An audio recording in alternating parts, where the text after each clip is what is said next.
do you think is our biggest project? Our life. Our life is our biggest project. Life is just like a design project.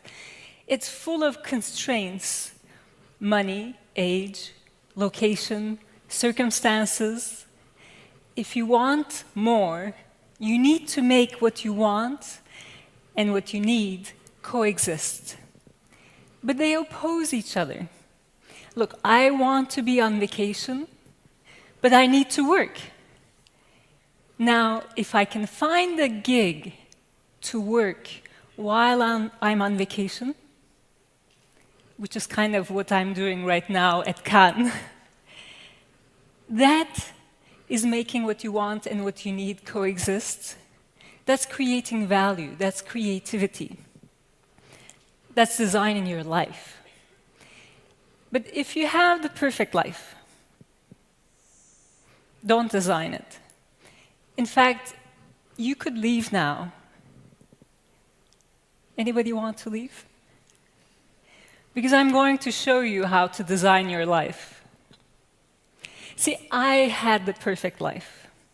In 2001, Renault, the French automobile manufacturer, asked me to design a concept interior. I knew very little about cars, so I asked them for a mentor from their side, and they said, "We'll send you Bibi Sek, and you're going to love him." Apparently, they told Bibi the same thing. You're going to love her. So can you guess what happened? You can, right? We fell in love. I mean, we did as we were told. And so things started happening really fast. Bibi moved from Paris to New York with his son. We started our company, Birsel plus Sec, together. We had 2 daughters. We were parenting full-time, working like crazy. My life was designing itself. And I was really happy. Then the economy crashed in 2008. And I was really sad, because I hadn't seen this coming. Suddenly, it felt like overnight, our clients took their work in-house. And I felt very responsible, because I had uprooted Bibi from a great life in Paris, and now we had a family to take care of. And I thought, I should have become a lawyer, because I come from a family of lawyers. But all I wanted to do was to design products, and it started with a teacup. A family friend came to tea and told me about industrial design, and he said, "You see how the edges are curved? It fits our lips better. And the handle is there so that we can hold hot liquid in our hands without burning ourselves. And the saucer is there so that if you spill your tea, you won't ruin your mother's beautiful tablecloth."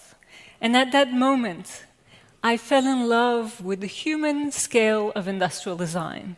And I've been designing products ever since, from office systems to potato peelers to toilets. I mean, I was known as the queen of toilets. That was a compliment. And I just wanted to continue to design, except we needed clients.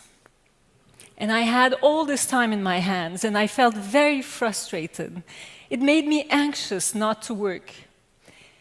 It was Leah Kaplan, one of my dearest friends and collaborators, who saw the opportunity in the constraint. And she said, "You know, Aisha, you have all this time in your hands, but why don't you use this time to think about how you think? Because you think differently." I think differently because I think like a designer. We think that no matter how hard the problem, we're going to come up with a better solution. We put ourselves in other people's shoes. We see the big picture, the emotion, the physical, the intellect, the spirit of things.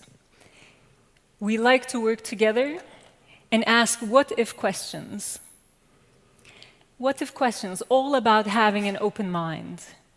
So I asked myself, what if I can create without products? What if I can design my life, applying design process and tools to my life. And from that, Design the Life You Love was born. And I became my first student out of necessity. My life was made up of Bibi, our 3 kids, our work together, and our life in New York. But the irony is, the economic crisis had already deconstructed my life, had taken it apart. And it's kind of like having this compact black camera. When you open it up, you realize there are hundreds of pieces in it. Now, can you put this camera back together again? Thank you. No, not really.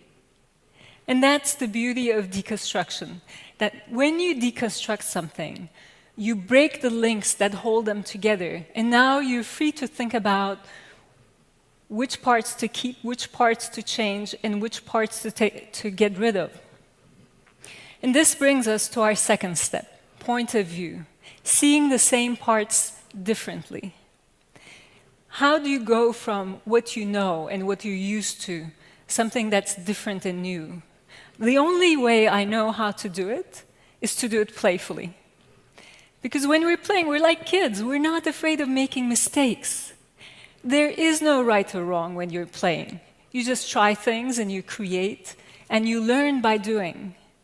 So I decided playfully, like a kid, that I needed superpowers. I looked to my heroes for inspiration. Our heroes are people we know, like my mom, or people we know of, like Michelle Obama. But they have something that interests us, that we notice, that we admire, that maybe we want to emulate. And so I thought of my hero, Rowena Reed Costello. I met her when I went to Pratt Institute to do my master's, and I was 20 years old, she was 80 years old, and we became friends. And she taught me how to design in 3-dimensional space. She had a unique methodology to teach it.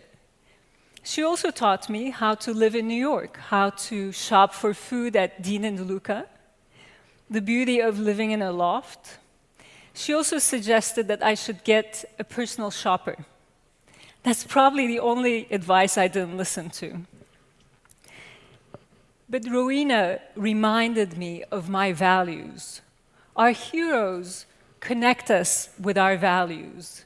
And our values are things like constant evolution and having your own voice, longevity, generosity, curiosity, fearlessly pursuing your dreams, and being the best at what you love. Our values are the foundation of our life.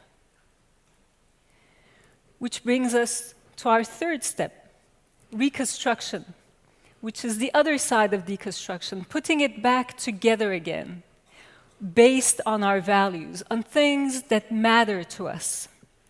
So I put my life back together again as a tree.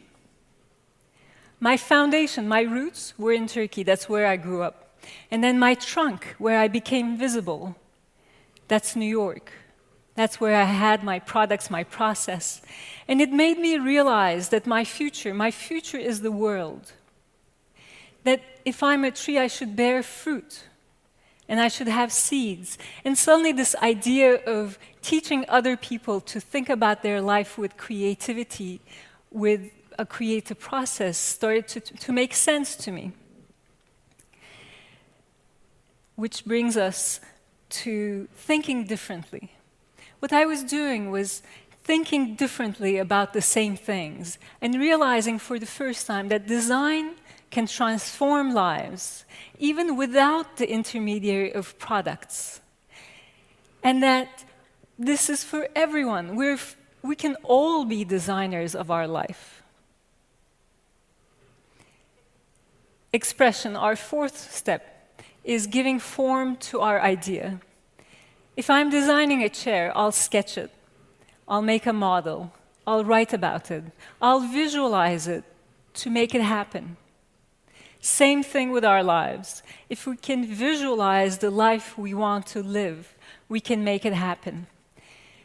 And Steph Stefan from Amsterdam expresses her life as the big bird. She stands tall, she's gentle, she's strong. And this director of leadership development sees himself as the Zen master of his garden, working around stones, hard stones that he cannot move. And this young father, who is a strategist in New York, is the center of his life tree, with projects dotting every ring from here to 2050 on a life based on his values. And my graduate student at SVA, he's Tintin, or Tintin. He is pioneering, loyal and steadfast and brave. And I am Katy Perry of Design the Life You Love. Why Katy Perry? You have to remember, I have two girls. When they were younger, we watched Katy Perry's documentary together. And I fell in love with how Katy Perry connects with young people and their parents through the beauty of her music. And I thought, that's what I want to do. I want to connect with young people who have their whole life in front of them and show them you can design your life. And I want to connect with their parents, with you, and show you you can redesign your life. And here we are. I'm on tour at Palais des Congrès with an amazing audience, you. This is my Katy Perry moment. Thank you.